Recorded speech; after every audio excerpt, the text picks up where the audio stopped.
မင်္ဂလာပါအန်ဒီမင်္ဂလာပါဒါတို့တွေ့ရတာအန်ဒီကဝင်းတာပါတယ်ဒါတို့ဒီခီးကျန်းလားဆိုတော့ရုပ်ရှင်ကိုရိုက်ဖို့လို့အတွက်ဘယ်တော့စွသားရဲဆိုတော့အန်ဒီတို့ကတော့မှန်းကြည့်ပြပေါ့လေဒါတို့ကတော့ပို့ပြီးတော့တိကျအန်ဒီတို့ပြောပြနိုင်မယ်ဆိုတော့အန်ဒီတို့ကအဲ့ဒါကိုသိချင်ပါတယ်ပထမဆုံးအနေနဲ့ပေါ့ဒါတို့ဘယ်လိုစိတ်ကူးရသွားပြီးတော့ဘယ်လိုဟိုအားလုပ်လဲဆိုအရင်ဆုံးပြောပေါ့ဒါဒီခီးကျန်းလားက screening ရဲ့ခေါင်းစဉ်ပေါ့နော်ဒါပေမဲ့အထင်းမှာကျွန်တော်ရုပ်ရှင်လေးကပါတယ်ရုပ်ရှင်ဒီရိုက်တော့တယောက်နဲ့တယောက်ကတိုင်ပင်ထားတဲ့ဟာတွေလည်းမဟုတ်ဘူးတယောက်နဲ့ရိုက်တဲ့ဟာတွေလည်းမတူဘူးပေါ့နော်ဒါပေမဲ့အဲ့ရုပ်ရှင်တွေရိုက်ပြီးတဲ့အချိန်ကျတော့ကျွန်တော်နဲ့ကိုဖြိုးကြီးနဲ့ရုပ်ရှင်ပြကြမယ်ပေါ့ကျွန်တော်ရုပ်ရှင်ပြကြမယ်ကျွန်တော်တို့ရှိတဲ့ရုပ်ရှင်နဲ့ fundraising လုပ်နိုင်အောင်ပေါ့နော်ဒီကျွန်တော်တို့မြေပြင်ထောက်ပို့နိုင်အောင်ပေါ့လုပ်ကြမယ်ဆိုကျွန်တော်ကိုဖြိုးကြီးနဲ့စပြီးတော့စကားပြောပြီးတော့ကိုမင်းတန်းတို့မပေါ့တို့ကျွန်တော်တို့၄ယောက်ပေါင်းလိုက်တယ်ပေါ့နော်၄ယောက်ရုပ်ရှင်လေးပေါင်းလိုက်တယ်ပေါင်းလိုက်တော့ကျွန်တော်တို့ကရုပ်ရှင်ကဒေါ်လန်ရေးရဲ့timeline တစ်ခုလေးပေါ့အဲ့လိုမျိုးလေးတစ်ခုလုပ်လိုက်တယ်ပေါ့ကျွန်တော်ရုပ်ရှင်ဆိုလို့ရှိရင်အာနာသိန်းနဲ့အချိန်ပေါ့အာနာသိန်းနဲ့အချိန်ကိုမင်းတန်းရုပ်ရှင်ဆိုရင်လည်း CDM ဆီယာမရဲ့အကြောင်း CDM လုပ်ကြရတယ်ဆိုတဲ့အကြောင်းပါတယ်ပြီးတော့ရင်ကိုဖြိုးရဲ့ရုပ်ရှင်ဆိုလို့ရှိရင်သူကရန်ကုန် UG တွေပေါ့နော် CDM တွေလုပ်ကြတယ် UG လှုပ်ရှားမှုတွေရှိတယ်ပြီးတော့ရင် The Boss ရဲ့ Poem Music ဆိုလို့ရှိရင်ဒီမှာ PDF ထဲမှာရှိတဲ့ညီအကိုတန်ရောစင်တွေပေါ့အဲ့ဒီအကြောင်းအရာတွေပေါ့ဒါတွေကျွန်တော်တို့ကပေါင်းပြီးတော့ပုံဖော်လိုက်တယ်ပေါ့နော်ပုံဖော်လိုက်တယ်ဟုတ်အကုန်လုံးကိုတင်ပြချင်တာလေးတွေကိုတင်ပြထားရတာပေါ့ဟုတ်အဲ့တော့တင်ပြထားတာလေးတွေဒါတို့ကကျင်းနိုင်ရလားဒီနဲ့အားရတော့ဘာလို့ဆိုအဲ့လိုပေါ့တယောက်တစ်မျိုးစီရိုက်ထားရဲဆိုပေမဲ့လေတကယ်တမ်းပြန်ပြီးတော့ချိန်လိုက်တဲ့အခါမှာလေခုနကပြောလို့ပဲ timeline မျိုးလိုက် timeline ဖြစ်သွားတာရှေ့မှာလေပြခဲ့တဲ့ရုပ်ရှင်နိုင်ငံတွေမှာလည်းကျွန်တော်တို့စင်ကာပူတို့ရှာနယူးဇီလန်တို့ပြန်ပြီးကြားရတဲ့ feedback တွေအရလေကျွန်တော်အားဖြစ်တယ်ပုံတော့အရင်အဲ့ဒီခါမှာကျွန်တော်တို့တော်တော်လေးကျွန်တော်တို့တော့ကျင်းနေအောင်အဲ့ဒါကောင်းပါတယ်ကိုလည်း80ရမယ်ဟာရှိတယ်ဆိုတော့ဒါတအားပဲလေဒါတို့အနေနဲ့ဒါအားဖြစ်တယ်ဆိုရင်ဒီတော့ဝင်းတာပါတယ်နောက်ရိုက်တဲ့အကြောင်းအရာတွေကလည်းဒါဒီကိုဖြိုးကြီးရဲ့ရန်ကုန်တပုံဆိုလို့ရှိရင်ဒါရန်ကုန်မှာတကယ် UG လှုပ်ရှားမှုလုပ်နေတဲ့အဖွဲရဲ့အကြောင်းရိုက်ထားတာပေါ့နော်အဲ့တော့တကယ်မြေပြင်မှာလှုပ်ရှားနေတဲ့အဖွဲရဲ့အကြောင်းကျွန်တော်လူစားပြန်ထိုးပြီးတော့ရိုက်ထားတာဟုတ်တယ်ဒါကိုလက်တွေ့မြင်ထားတာကိုရိုက်တယ်ဆိုတော့ပို့ပြီးတော့တရုပ်ဖော်လို့ပို့ပြီးတော့အဆင်ပြေတာပေါ့အခုချိန်ကတော့ဟိုအားလျော့သွားလို့မဖြစ်ဘူးလေဟုတ်ဒါဆိုကိုလည်းအားလျှော့လို့မဖြစ်ဘူးကြောင့်မို့အန်တီတို့ဘက်ကလည်းကူညီနိုင်တဲ့တော့ကူညီဖို့တော့ဟိုဟာလုပ်ထားပါတယ်ဟုတ်ဘုံလုံးကစူးစီးထားပါတယ်ဒါဆိုသားတို့ကလူငယ်တွေဖြစ်ပြီးတော့ဒီမှာလာပြီးတော့ဟိုလောက်ရတယ်ဆိုတော့အန်တီတို့ကနားလေပါတယ်ဟိုနိုင်ငံခြားရောက်နေတဲ့လူတွေကလည်းဟိုလူတိုင်းကတော့မကူညီဘူးပေါ့ဒါရဲ့ဒါကတော့ထုံးစံပဲဟိုကူညီနိုင်တဲ့လောက်လုပ်တဲ့လူတွေကလည်းဝိုင်းကူလို့ဟိုစန္ဒရှိပါတယ်အကုန်လုံးလေဟိုနောက်ကိုလိုအပ်တာတွေဘာညာရှိလဲပြောပါအဲ့လိုမျိုးပေါ့ဟိုဒါကတော့ကူညီနိုင်တဲ့လောက်ကူညီကြတာပေါ့တရားဟိုအားလုပ်တယ်ဒီကတော့ကျွန်တော်တို့ဒေါ်လာကြီးကလည်းဒီလောက်ထိရွေ့လာတယ်ဆိုတာလေဝိုင်းဝန်းဒီလှုပ်ဆောင်ကြလို့ပေါ့နော်ဒီရွေ့လာဆိုတော့ရှေ့မှာအခုနောက်ထပ်ပြီးတော့လေကျွန်တော်တို့ဟိုညီညွတ်နဲ့ဆက်သွားဖို့လိုအပ်တယ်ပေါ့နော်ကျွန်တော်တို့အဓိကတော့ကျွန်တော်တို့ကိုလုံနိုင်တဲ့ဘောင်တွင်းကိုလုံနိုင်တဲ့ကိစ္စတွေနဲ့ကျွန်တော်တို့ထပ်ပြီးတော့ support လုပ်နေဖို့လိုတယ်ပေါ့ဟုတ်တယ်ဘာဖြစ်လို့လဲဆိုတော့ချက်ချင်းကြီးပြီးဖို့ကတော့မရှိသေးဘူးလေဒါကတော့လူတိုင်းသိတဲ့အလုပ်ပဲဟိုဘရောပြီးမလဲလို့လဲအာမခံလို့ကတော့မရဘူးဆိုတော့ဟိုတန်းနိုင်တဲ့ဘက်ကတော့ဒါဝိုင်းလုပ်ကြရမှာပဲရက်လို့တော့မရသေးဘူးလေအားလျှော့လို့လည်းမရဘူးဟိုသားတို့တွေလုပ်တာဟိုဒီတို့အနေနဲ့ဟိုဝင်တာပါတယ်အများကြီးလေလူငယ်တွေဒီလိုမျို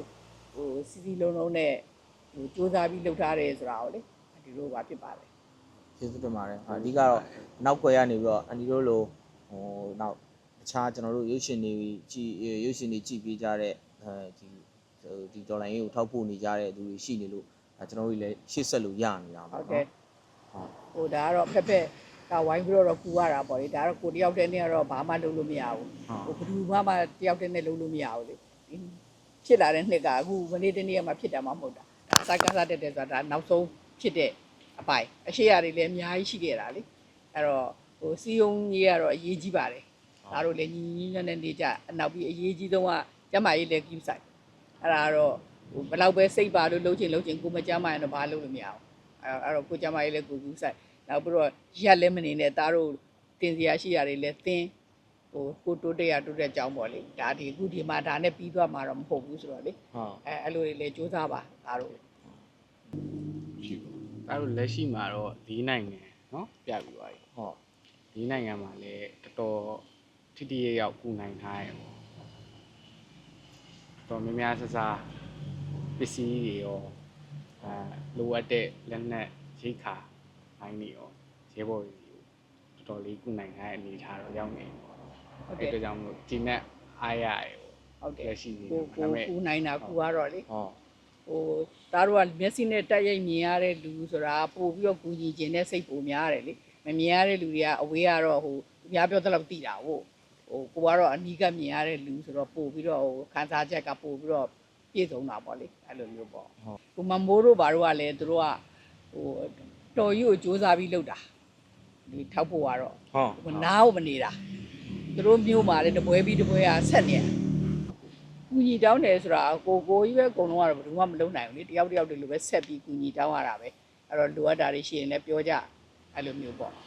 ကျွန်တော်တို့တက်နိုင်တဲ့လောက်ချိတ်ဆက်နိုင်တဲ့လောက်ပေါ့နော်ချိတ်ဆက်နိုင်တဲ့လောက်ကျွန်တော်နိုင်ငံတွေမြို့တွေမှာပြဖို့ကြိုးစားနေတယ်ပေါ့ဆိုတော့ဒီမှာကျွန်တော်တို့များများပြနိုင်လေဝင်ငွေများများရလေကျွန်တော်တို့များများ support နိုင်ပြီပေါ့နော်ဒါကတော့ကျွန်တော်တို့ရဲ့ဥတီချက်ပေါ့ဟုတ်ကျွန်တော်တို့အားကိုးပါတယ်အန်ဒီတို့ဦးတို့လည်းကျွန်တော်တို့တခြားမြို့တွေရောနေရာတော်တော်စုံပေါ့နော်ပြနိုင်ဖို့ကူညီပေးကြပါပေါ့ ဟုတ်တယ်ဒီကလည်းတတ်နိုင်တဲ့လောက်ကိုကူညီမှာပါဟောဖြစ်တယ် တော့ပေါ့ပါတယ်လောက်တာကတော့ဒီမျိုးစုံနဲ့လောက်ကြတယ်သူတို့ဆိုမွေငါချက်တဲ့ချက်ရောင်းလို့ရောင်းဒီလိုပဲလောက်တာလို့ ဟုတ် ဒါပေမဲ့အဲ့ဒီပတ်စံတွေထိရောက်ဖို့လို့လေဆိုတော့သူက ကိုထူတဲ့နေရာမှာကိုထောက်ပိုးတဲ့နေရာမှာကိုကနည်းနည်းစီစစ်ပြီးတော့ကြည့်ပေါ့ ဟိုတော့ဒီကာလမှာကျွန်တော်တို့တက်ကြွတဲ့ပညာရေးဖြစ်တဲ့ပုံတော့ရိုက်ကူးရေးနဲ့ပုံနော်မြန်မာပြည်ရဲ့ဖြစ်စဉ်အကြောင်းကိုကျွန်တော်တို့ဒီလိုမျိုးဖြစ်ပြောင်းနေတဲ့အခြေအနေမှာဖြတ်သန်းနေရသူတွေရဲ့ဘဝရည်အကြောင်းကိုကျွန်တော်ကသိသိချင်းတဲ့အတွက်အခုလိုမှတ်တမ်းတင်ပြီးတော့ဒါဒီကြီးကျန်းလာရုပ်ရှင်ဆိုပြီးတော့စားဖြစ်တာပေါ့နော်အားလုံးပေါင်းပြီးပြပြသွားတာပေါ့ဆက်ပြီးတော့လည်းကျွန်တော်တို့အနေနဲ့ဒီမြန်မာပြည်နဲ့ပတ်သက်ပြီးတော့ပေါ့နော်လက်ရှိဖြစ်နေတဲ့ဖြစ်ရတဲ့ဖြစ်ရမှန်တွေကိုကျွန်တော်တို့အမှန်တိုင်းတရားမျှတမှုတွေရရှိရဲ့အထိကျွန်တော်ကတော့ကျွန်တော်တို့တက်ကြွတဲ့ပညာရေးနဲ့တော့ဆက်ပြီးတော့ကျွန်တော်ဆက်လက်ပါဝင်နေအောင်ပါ ဒါကတော့သားတို့ပညာဘက်ကနေပြီးတော့သားတို့ကတော့တတ်နိုင်တဲ့လောက်ကူညီဒါကတော့ဟိုဟာဖြစ်တယ် ဟုတ်ကဲ့ လိုအပ်တယ်လေ ဟုတ် ဟိုမလိုအပ်တာကိုကလုံနေရမဟုတ်ဘူးလေလုံနိုင်တဲ့ဟာကိုတော့လုံဟိုမမိုးကတော့မေးထားတယ်သားတို့ဘာမှန်းတောင်းဆိုနေတာရှိလဲတဲ့ပြည်သူတွေကနေပြီးတော့တောင်းဆိုနေတယ်ဆိုလို့ရှိရင်အန်တီကနေတစ်စင်စကားလေးပါလိုက်ပါဦးနဲ့သားတို့တောင်းဆိုနေတာလေးပေါ့သားရဲ့ တောင်းဆိုချင်တာကတော့ဒီခီးဆုံးထိညီညွတ်နဲ့ဆက်လျှောက်ကြဖို့ပါပဲ